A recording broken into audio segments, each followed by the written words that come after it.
Oye, vamos a poner el arranque de un documental, y además lo narra un amigo de este programa. Ha pasado por este programa. Pasará, yo lo he entrevistado. Oye, pues amigo no es Tom Hanks. Mira, Obama. 5 years in the making, with 180 separate expeditions, revealing new discoveries, only found here. For the first time, experience the strength, the heart, the hope.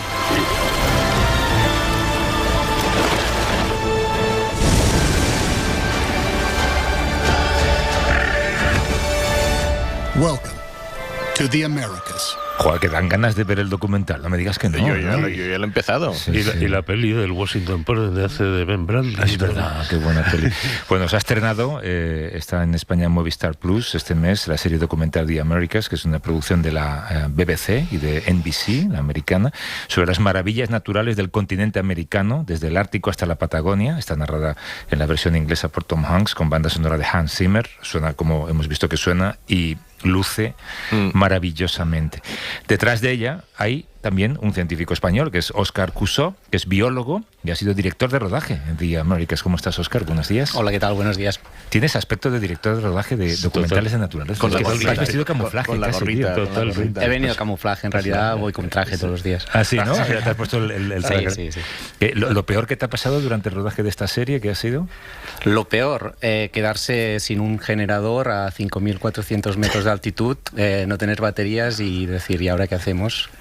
Bajar para abajo. Y que aparezca la escena allí, el águila o el animal que sea, y dices, no lo puedo grabar. Tal cual, así fue. Bueno, no bajé yo mismo, pero sí tuvimos que mandar a una persona que fuera a agarrar un generador más grande, que después las mulas que usamos para cargar todo el equipo no podían cargar. ¿Esto era dónde? En el Perú, en los Andes tropicales. Y entonces, al final, eso es una anécdota bastante buena, el ayudante del cocinero se propuso para cargar el generador arriba a la montaña. En vez del burro. En vez del burro, y una persona que he hecho muy pequeña que nunca habrías dicho que tuviera fuerza para cargar. Y el tío lo subió hasta arriba. El héroe del rodaje. Ese es el... Claro, porque uno piensa en este tipo de documental y yo supongo que el 99% de tu trabajo es esperar, ¿no? Muchas veces sí, lo que pasa que, bueno, la espera muchas veces se hace agradable. A mí no me importa mucho esperar, y más cuando tienes la naturaleza delante y paisajes espectaculares, o incluso a veces, ¿no?, que hemos estado esperando osos con los mejores aguacates de Ecuador. Ah, claro. Pero esperando, ¿cuánto tiempo? ¿Cuánto tiempo puedes esperar a un oso? ¿Cuánto tiempo? ¿Días? ¿Estamos hablando de días o...? Bueno, lo que planificas es que el rodaje dure más o menos un mes, entonces cada animal es un cuento distinto, ¿no? Entonces hay unos animales pues que son más pequeños y que están ahí, que son más accesibles, pero otros que son pues grandes mamíferos como osos, que tienes que estar ahí a la espera. Y la espera, más que perseguir, siempre es esperar a que vengan, más que ir tú detrás de ellos. ¿A cuál le has cogido manía? ¿Qué animal? A ninguno. ¿A ninguno? Los adoro a todos, No, claro. pero alguno te caerá peor ahora porque te ha hecho esperar mucho, ¿no? Esperar no, pero algún susto sí que me he pegado. ¿Con qué? He tenido pues un amigo oso bastante cerca, y luego jaguares también. Los jaguares son peligrosos. Sí. Y los osos. Bueno, los osos...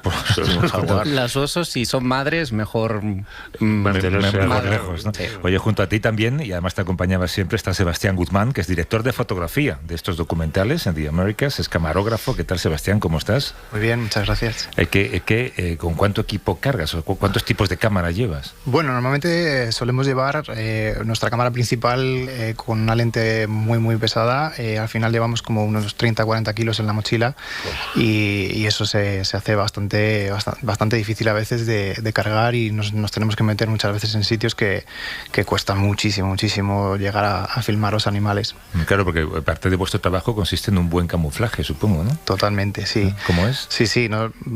Por ejemplo, en una isla estuvimos grabando monos y nos teníamos que meter en un hide, en una especie como de tienda de campaña camuflada, durante 12 horas sin poder salir, porque nos tenían que traer incluso la comida, porque si no los monos se asustaban. Entonces al final nos toca estar ahí en nuestro... Decidme que alguna vez os habéis disfrazado de algo. Bueno, en la de los osos que hicimos juntos había una pancarta así con diferentes osos dibujados y la foto de rodaje más buena que nos sale en la película, obviamente, somos nosotros sacando la cabecita con un cuerpecito de oso muy lindo. Un cuerpecito de oso, ¿no? ¿Y a cuánta distancia grabáis? Porque cuando ves un documental así, te da la sensación de que los animales no se enteran de que estás allí. Yo que grabo a metros de distancia, o sea, las cámaras que tenéis... ¿Estáis a 100 metros o a cuánto Sí, estáis? de hecho, en esta localización con los osos andinos estábamos, eran 2 acantilados, un río abajo muy grande, y estábamos como unos 100, entre 100 y 150 metros, y al final las lentes que llevamos son muy largas, pero aún así nos costaba muchísimo tener una toma adecuada. Aquí la clave es que Sebas también es piloto de dron, y entonces hoy en día con la tecnología del dron hay, bueno... El dron mola mucho. Sí. Claro. Desde luego en esta secuencia de los Andes, si no llega a ser por el dron, un dron bastante pequeñito, estábamos trabajando con el científico que lleva a los osos y nos dimos cuenta de que podíamos estar hasta 5 metros de ellos, que ni siquiera... ¿No se asustan con el ruido del dron? Nada, pues son ruidosos. Sí, pero en este caso, como era tan pequeño y silencioso, me podía incluso meter dentro de los árboles gigantes donde están con los cachorros y estar casi prácticamente con ellos. ¿Y se puede llevar una buena óptica en el dron? Sí, de hecho ese dron era como un poco rompedor porque ya estaba un poco más alto en los estándares de calidad y gracias a él tenemos las tomas que se pueden ver, que mucha gente a lo mejor pensará que es una cámara robotizada o algo, pero no, era un dron y estábamos nosotros arriba del acantilado pilotándolo. Pilotándolo y viendo en tiempo real lo que el dron veía. Efectivamente, eso es. Sí, teníamos un monitor para Óscar, que era el director, y estaba viendo mientras que yo pilotaba, así que estábamos... en tiempo real viendo. ¿Y cuánto hay de planificado y cuánto hay de sorpresa? Es decir, ¿vais a grabar los osos o las ranas o lo que sea, sabiendo lo que queréis, lo que esperáis que pase y lo que queréis grabar? ¿O os encontráis comportamientos? Porque tengo entendido que habéis grabado cosas que son científicamente muy valiosas también, que no se habían grabado o que incluso no se conocían, ¿no? Sí, bueno, desde la BBC se procura mucho que haya una narrativa, ¿no? Que haya una historia, porque hoy en día al final el comportamiento animal lo tienes que hilvanar y hacer un poco caracterización de personajes, ¿no? Y entonces sí que hay un preguión, una documentación previa y un preguión, y vas con una idea fija de lo que puedes encontrar. Luego que las variables y las incertidumbres que pueden pasar en los rodajes son múltiples, entonces tienes que tener también flexibilidad, ¿no? De lo que puedes encontrar. A veces nos sorprendemos con comportamientos nuevos, pero sí, vas con una idea fija de lo que quieres. Pero has dicho que convertís a los animales en personajes, ¿no? Esto es interesante, pero a priori tienen que hacer un papel entonces ellos. Mira, la cuestión es que hasta ahora los documentales, antes de los 90, sí eran bastante academistas, en el sentido que se explicaba una biología y un narrador que te cuenta un poco lo que hay detrás, y poco a poco lo que han adquirido es este componente más de entretenimiento, que se tiene que buscar una narrativa, una cinematografía, de plasmarlo de forma cinemática con los mejores fotógrafos del mundo, y entonces cada secuencia es con una pequeña historia, ¿no? Y no es tanto que los animales te hagan el papel, pero tú con el guión y luego sobre todo con la edición lo puedas poner de una manera que atrape la audiencia. Como un técnico de montaje, ¿no? O sea, yo he visto algo y hay 2 ejemplos. Por ejemplo, ayer estuve viendo el de México y había como una familia de 3 búhos, bueno, de la madre y 3 crías de búho que estaban dentro de un cactus y tenían que dar el primer salto para volar. Y veías como una serpiente que se acercaba. Y 2 de los cachorros salían, no cachorros, de los búhos polluelos salían volando, y uno era como que parecía más tímido. Yo no sé cuánto de real hay en esto, o es en edición, que haces que parezca más tímido y ves la serpiente cómo se acerca y creas una cierta tensión, una cierta historia para que... El montaje consigue esa magia, ¿no? Hay un experimento famoso de un ruso, seguro que lo sabéis, de los principios del siglo XX, donde el mismo actor con la misma cara totalmente inexpresiva, según qué pareja que está viendo por el montaje, la cara es distinta, de manera que el montaje puede contar una historia. El montaje es donde se cuenta la historia, básicamente. O sea, tienes las directrices del guión, pero claramente el montaje es donde al final se acaba de montar, literalmente, sobre todo en estos casos, ¿no? Bueno, la serie tiene 10 episodios, os ha llevado 5 años hacerla, 5 años, ¿no? 180 expediciones, y habéis documentado comportamientos animales que no se habían visto nunca. Está esa rana que es capaz de congelarse y descongelarse, ¿esto lo habéis documentado? Sí. Esto fue un descubrimiento, descubrimos bueno, no lo descubrimos nosotros, vi en un paper científico que decía que hay esta rana que está colonizando los glaciares que se están deshelando de los Andes tropicales, y entonces salió un paper en 2020 que decía que tiene la capacidad de congelarse, descongelarse cada día, porque estás en los Andes tropicales, pero a altura. Entonces las oscilaciones de temperatura diarias son muy altas. Entonces ahí te preguntas, wow, esta es una historia brutal, pero ¿cómo lo filmamos, no? Entonces hablé con la científica y ella me dijo que esas ranas, por hongos y demás contaminantes, no las puedes desplazar. Y montamos esa expedición que os comentaba al principio, de 6 sherpas, 20 mulas, un experto en cámara, para ir ahí arriba a montar un estudio de macrofotografía y filmar por primera vez con un timelapse cómo la rana esta se congelaba y se descongelaba. Claro, cuando estabas contando esto yo estaba pensando en las facturas, ¿no? La factura de Sherpa, la factura del avión, la factura, claro, es la BBC y la NBC, pero esto ¿cómo lo negociabais? Esto es una negociación larga, es un presupuesto bastante alto, entonces claro, esto solo se lo puede permitir la BBC, pero luego es un comportamiento único que también sirve como documentación científica. Ya os enseñaré el momento, lo tenemos grabado en móvil, de la reacción de la científica la primera vez que filmamos esto, que ¿sí? Nos abrazamos todos, estábamos, porque además no salió, o sea, no, el primer día que llegas no lo consigues, ¿no? Y más cuando el problema del generador y demás. Yeah. Y fue una expedición en toda regla y uno de los rodajes que me ha hecho más feliz de mi vida. Pero tú lo has dicho, solamente la BBC se lo puede permitir y la NBC. A ver si Televisión Española se apunta un tanto un día. Algún día, ¿no? Si no la narra Tom Hanks, a lo mejor la apunta. Qué buena la narración, ¿eh? Es un poco él la voz de... aporta ese tono, ¿no? Toy Story, ¿no? De caracterización que decíamos antes de animales. ¿Algún uso de 3D en todo el documental? Cero, ¿no? Nada. Lo que sí que hay una secuencia que también nos gustaría comentar, que es muy interesante. En Perú también retratamos el deshielo del Coris Calis, que es una lengua del glaciar Quelcaya, que es el glaciar de los trópicos más grande que existe. Entonces contactamos con Lonnie Thompson, que es uno de los glaciólogos más famosos, y él lo lleva retratando. De hecho es el primero que reportó el cambio climático en los glaciares, y lo lleva retratando desde los 70. Entonces nosotros teníamos fotos frontales desde los 70, luego las satelitales buenas a partir de los 90, pero nos faltaba un NEX, ¿no? Entonces lo que hicimos es una fotogrametría. Sí, con el dron, precisamente con drones otra vez, se utiliza una técnica que es básicamente llevar una trayectoria, en este caso hacia adelante, hacia el glaciar, y se iban haciendo fotos cada X tiempo, ¿no? Bastantes fotos en total.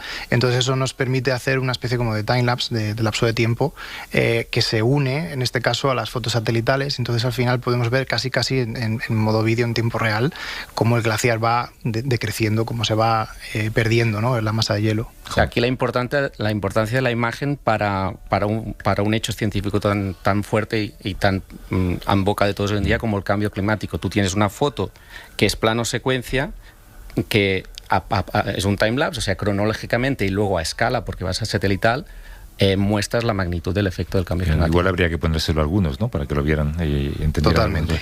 No se lo van a creer. ¿Los tamarinos qué son? ¿Los tamarinos? Son unos monos muy pequeños que viven en el Amazonas, ¿no? Entonces tienen un comportamiento bastante curioso, que bueno, son grupos familiares liderados por una hembra. Entonces la hembra lo que hace es aparearse con todos los machos del grupo, con lo cual luego no sabe nadie que es el padre. Normalmente tiene mellizos, son unos monos que tienen mellizos, y entonces, claro, eso es una carga parental muy fuerte. Imagínate en el Amazonas transportando y amamantando a estos monos pequeñitos arriba y abajo. Entonces lo que hace es que consigue tanto los machos, también las hembras hacen un poco de cuidadoras, que le quiten la carga parental y ella pueda pues comer y seguir luego amamantando a las tiene crías. la ayuda de todos los machos. Todos le hacen de padres. Los padres están desconcertados, no saben bien qué ha pasado. No saben bien qué ha pasado, claro. Que tú empezaste con Richard Attenborough, ¿no? Con David Attenborough. David, sí. Richard es el actor. Es verdad. Y sí, yo tuve la suerte, acabé Biología y Comunicación Audiovisual y fue llegar y besar el santo. Mi primer trabajo con Attenborough. Hombre, pero no te saltes un paso importante, ¿no? En tu carrera. Fue después contigo. Después. Estuvo en la segunda temporada del Cazador de Cerebros, sí. Oscar. Sí, lo fichaste. Y luego te lo ficharon. Sí, fue después. Pasaste de David Attenborough a nosotros y pensaba que era al revés. No puede ser. Sí. Bueno, fue un bache entonces, ¿no? Un progreso. Todos estamos pensando, ahora seguramente mucha gente que está escuchando, en Félix Rodríguez de la Fuente, ¿no? No sé si fue también vuestro, yo qué sé, la persona en la que pensáis cuando pensáis en esto, ¿no? Yo empecé viendo documentales con mi abuelo en Hospitalet. Al final era una persona de posguerra, ¿no? O inmigrante. Y claro, en ese entonces no había ventana al mundo. En ventana al mundo era ver los documentales y ahí es donde se me detonó la pasión por la naturaleza. Pero bueno, también es un tema que bueno, es un legado que ha dejado, sobre todo un mensaje, pero sí que la escuela no ha continuado, ¿no? Entonces estamos que, por ejemplo, en Inglaterra está Attenborough y él sí que la BBC tiene la unidad de historia natural. Por aquí España no ha habido tanta continuidad en este sentido. ¿Y no pensáis, sobre todo tú, Sebas, en lo que fue capaz de hacer con los medios que había entonces? Totalmente, fue todo un hito en aquel momento y desde luego tiene muchísimo mérito porque ahora mismo hay mucho más medios, es mucho más fácil viajar, puedes casi llegar a cualquier sitio de una manera mucho más sencilla, ¿no? Aunque a veces montemos expediciones y a nivel logístico sea más difícil, pero sí, desde luego tuvo muchísimo mérito y desde luego su mensaje, yo creo que tanto Óscar como yo por eso estamos haciendo esto, porque gracias a su mensaje pues nos motivó a hacerlo, ¿no? Pero como decía él, bueno, sí que es cierto que la narrativa ha cambiado y es más, digamos, hay que adaptar ese tipo de contenido a una audiencia que se comporta de manera distinta y que al final necesita una historia, ¿no? Como lo que comentábamos antes de la caracterización de los animales y demás, porque es de una manera en la que, digamos, el público empatiza con esos animales y se queda viéndolo.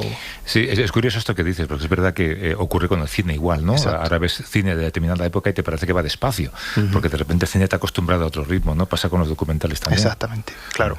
Sí, o sea, al final la audiencia también reclama un poquito más de entretenimiento y sobre todo de ritmo. Exacto, y las músicas, ¿no? Generar Efectivamente. Cierta tensión cuando hay una presa y un depredador, la música te acompaña. Claro.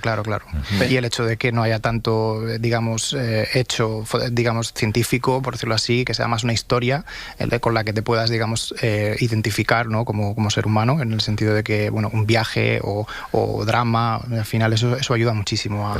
Pero tenéis conflicto, yo lo apuntaba antes y escurristeis un poco la respuesta, ¿tenéis conflicto con si lo que estáis representando es realmente la realidad o la estáis construyendo una historia que no es fiel del todo a cómo está ocurriendo? Vaya tema. No, sí hay respuesta para esto.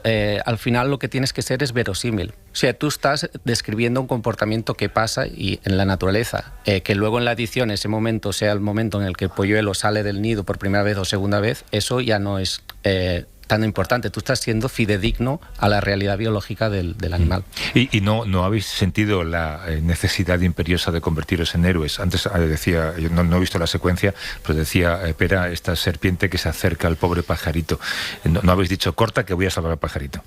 Sí, eso nos pasa bastante cuando estás en campo, porque al final ves a veces que, bueno, la realidad es muchas veces brutal, ¿no?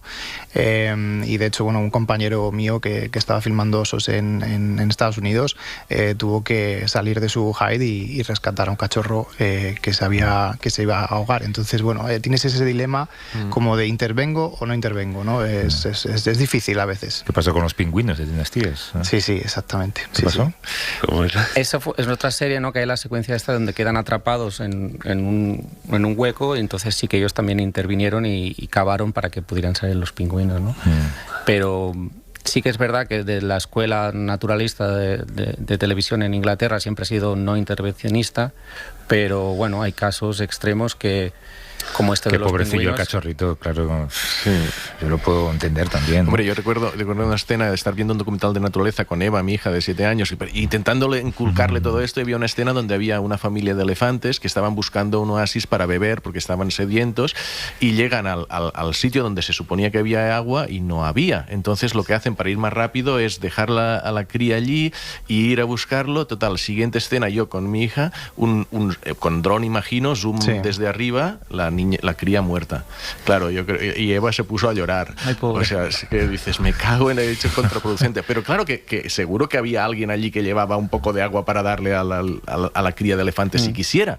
Pero claro, la naturaleza es así, ¿no? La naturaleza es cruel, y entonces no hay una escena, ¿no?, que también filmamos por primera vez, que es orcas cazando delfines. Ay, Sí, pobrecillos. ¿Con quién vas? Claro, es duro. porque ¿Con el que tiene hambre o con la golpes. comida, no? Sí, sí. Las orcas son maravillosas, pero los delfines son muy inteligentes Pues también. Y pobrecito. además son primos. Son primos, claro. Joder, verdad, Sí, encima, el sí. odio entre primos, sí, que es así Sí, la sí. cosa. ¿Qué harías en un conflicto humano, no? Los corresponsales de guerra se han planteado eso toda la vida, ¿no? ¿Qué haces? ¿Que quieres ayudar a esa víctima que la van a matar Pero eso a es muy tiros? curioso cómo los animales nos generan, porque también hay una escena que la vi de la nutria gigante cazando un pez. Y nos da igual el pez. El delfín. Hombre, que El no es lo delfín. mismo, no es lo Bueno, mismo. Un elefante, que sabes que es inteligente, tiene autoconsciencia, se reconoce en sí, un espejo. vale, pero habría- Es más tonto que una matada. Es más, que lo de las nutrias gigantes también me flipé, ¿eh? O sea, en el episodio del Amazonas. Hay escalas de conciencia. Peter Singer, el famoso filósofo ético de los derechos de los simios,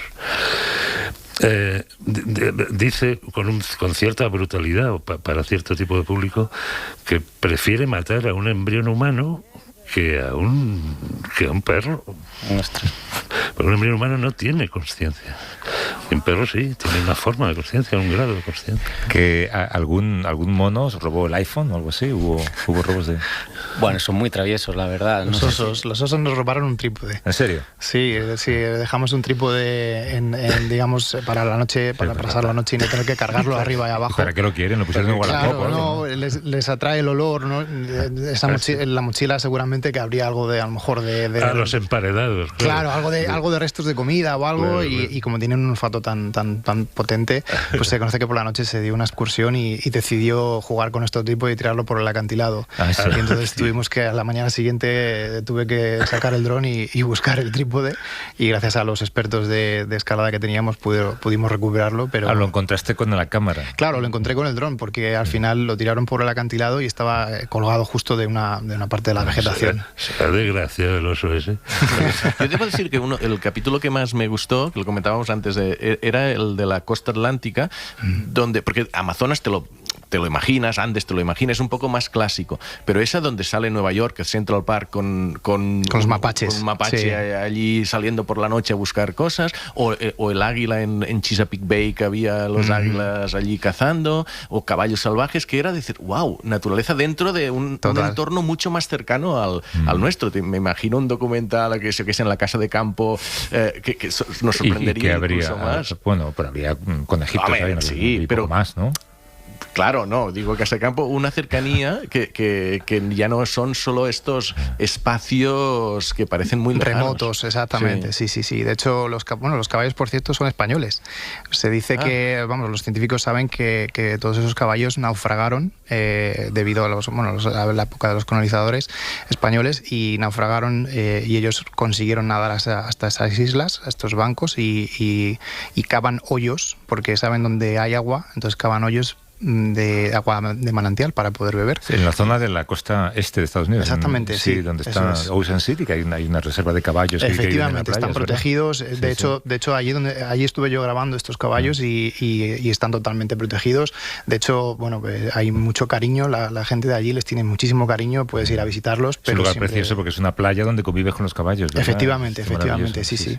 Que, oye, se llama The Americas. Si hubiera que hacer un documental que fuera España, ¿sabes? Se plantea este proyecto y lo tenéis que llevar, lo narraría, yo qué sé, Bertín Osborne, por poner de ejemplo. ¿No? ¿Esto cuánto costaría? Ostras.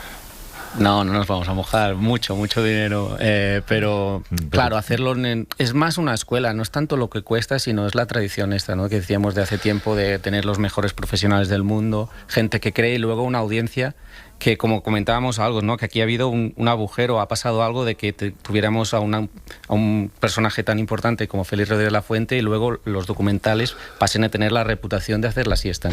Entonces, hay algo que ha fallado entre medio, ¿no? Entonces, es muy importante que para darle la voz a la naturaleza y para concienciar a la gente, se vaya construyendo algo que a futuro, ¿no? Que haya maestros y discípulos, Sí, y que se engrane una buena estructura, ¿no? Claro, pero en el caso vuestro, el documental es compartido BBC, que es televisión pública, NBC, que es una empresa privada, pero es una empresa que pertenece a Xfinity, ¿no? Y que es dueña de Estudios Universal, por ejemplo. Le interesa también, digamos, supongo que Tom Hanks está implicado por esto, ¿no?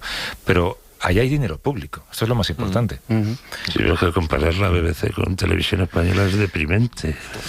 No, pero se plantea un televisión española Movistar, ya que Movistar emite estos...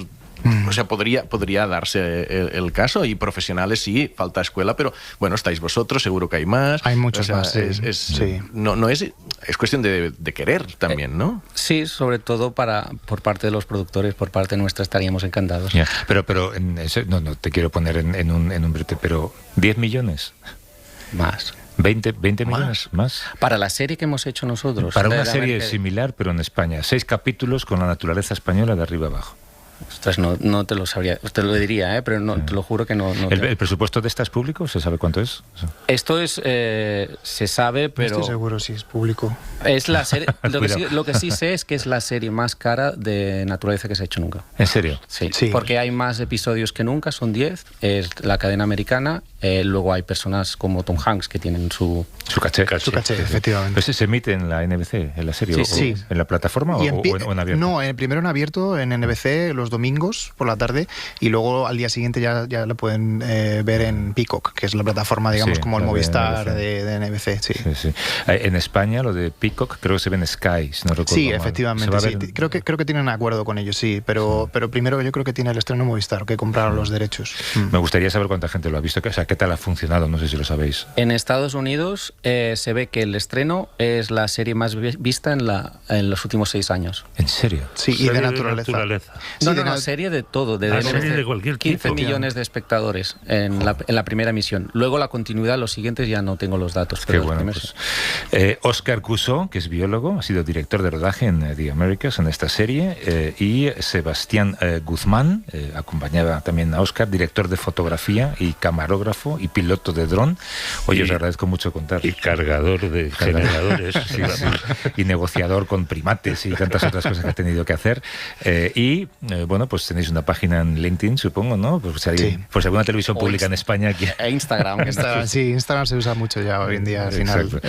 Oye, gracias por venir y enhorabuena por el trabajo. Muchas que gracias a hemos hecho. vosotros. Muchísimas gracias. Hasta luego. Hasta luego. Y Pera, Javier, hasta la semana que viene. Hasta la semana que viene.